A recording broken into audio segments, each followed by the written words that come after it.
নমস্কার, আপনারা দেখছেন জিসি নিউজ। তীব্র গরমে নাজেহাল অবস্থা সাধারণ মানুষের। আর এই তীব্র গরমের মাঝে দুই ধরনের চিত্র ধরা পড়ল সিউড়ি 12 নম্বর ওয়ার্ডে। সিউড়ি 12 নম্বর ওয়ার্ডে কোথাও দেখা যাচ্ছে অবাধে জলের অপচয়, আবার কোথাও দেখা যাচ্ছে বাসিন্দারা পর্যাপ্ত জলই পাচ্ছেন না। তাদের প্রয়োজনীয় জল কাউকে কিনে খেতে হচ্ছে, তো কেউ আবার কাঁধে করে বয়ে নিয়ে আসছেন 500 মিটার দূর থেকে।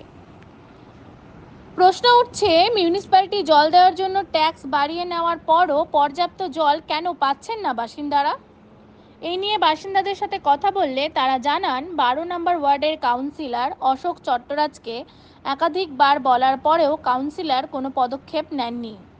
এমনকি কাউন্সিলর ওই ওয়ার্ডে এসে সাধারণ মানুষের সাথে কথা বলেও যান না এবং তাদের অভাব অভিযোগের কথাও কোনোদিন শোনেননি। আমরা এই বিষয়ে কাউন্সিলরের সাথেও যোগাযোগ করেছিলাম। তার সাথে যোগাযোগ করা হলে তিনি জানান, পাড়ার লোকজনকে আগে তার কাছে আসতে হবে এবং এই অভিযোগ করতে হবে। তিনি এই ব্যাপারে এখনো কিছু জানেন না, তবে যদি তিনি কিছু জানেন তাহলে নিশ্চয়ই তার কোনো পদক্ষেপ তিনি নেবেন। জলের সমস্যা কবে থেকে পাচ্ছেন? 3-4 মাস বেশি। মানে গরম পড়তে পড়তে শুরু হয়ে যাচ্ছে, আবার কখনো ভালো লাগে কখনো মন্দ। প্রায় 1-1.5 বছর ধরে আপনারা জল পাচ্ছেন। কাউন্সিলরকে জানিয়েছিলেন? সে তো বলেইছি, কোনো সুরাহা হয়নি। বলে পরে ততদিনে নিশ্চয়ই ব্যবস্থা হয়ে যেত। আপনাদেরকে জল কোথা থেকে নিয়ে আসতে হচ্ছে এই মুহূর্তে?